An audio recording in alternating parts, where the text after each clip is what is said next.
Efesus pasal 2 ayat 1 sampai 22. Kamu dahulu sudah mati karena pelanggaran-pelanggaran dan dosa-dosamu.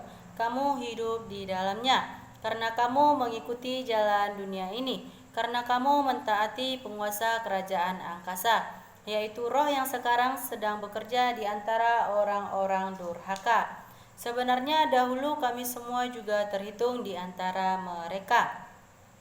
Ketika kami hidup di dalam hawa nafsu daging dan menuruti kehendak daging dan pikiran kami yang jahat, pada dasarnya kami adalah orang-orang yang harus dimurkai, sama seperti mereka yang lain. Tetapi Allah yang kaya dengan rahmat, oleh karena kasih-Nya yang besar yang dilimpahkannya kepada kita, telah menghidupkan kita bersama-sama dengan Kristus. Sekalipun kita telah mati oleh kesalahan-kesalahan kita, oleh kasih karunia kamu diselamatkan.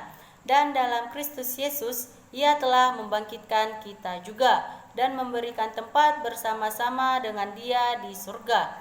Pada masa yang akan datang, Ia menunjukkan kepada kita kekayaan kasih karunia-Nya yang melimpah-limpah, sesuai dengan kebaikan-Nya terhadap kita dalam Kristus Yesus.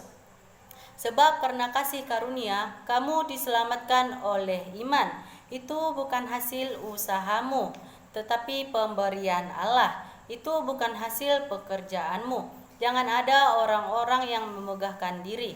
Karena kita ini buatan Allah, diciptakan dalam Kristus Yesus untuk melakukan pekerjaan baik yang dipersiapkan Allah sebelumnya. Ia mau supaya kita hidup di dalamnya. Karena itu ingatlah bahwa dahulu kamu sebagai orang-orang bukan Yahudi menurut daging, yang disebut orang-orang tak bersunat oleh mereka yang menamakan dirinya sunat, yaitu sunat lahiriah yang dikerjakan oleh tangan manusia. Bahwa waktu itu kamu tanpa Kristus, tidak termasuk kewargaan Israel, dan tidak mendapat bagian dalam ketentuan-ketentuan yang dijanjikan, tanpa pengharapan dan tanpa Allah di dalam dunia. Tetapi sekarang dalam Kristus Yesus, kamu yang dahulu jauh sudah menjadi dekat oleh darah Kristus. Karena Dialah damai sejahtera kita, yang telah mempersatukan kedua pihak dan yang telah merubuhkan tembok pemisah, yaitu perseteruan.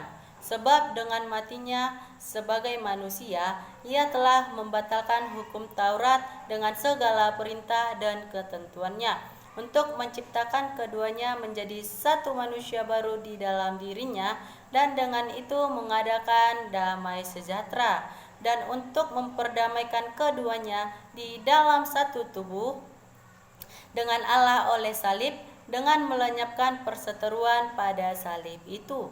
Ia datang dan memberitakan damai sejahtera kepada kamu yang jauh dan damai sejahtera kepada mereka yang dekat. Karena oleh Dia kita kedua pihak dalam satu roh beroleh jalan masuk kepada Bapa. Demikianlah kamu bukan lagi orang asing dan pendatang, melainkan kawan sewarga dari orang-orang kudus dan anggota-anggota keluarga Allah, yang dibangun di atas dasar para rasul dan para nabi, dengan Kristus Yesus sebagai batu penjuru. Di dalam Dia tumbuh seluruh bangunan, rapi tersusun menjadi bait Allah yang kudus di dalam Tuhan. Di dalam Dia kamu juga turut dibangunkan menjadi tempat kediaman Allah di dalam Roh. Amin.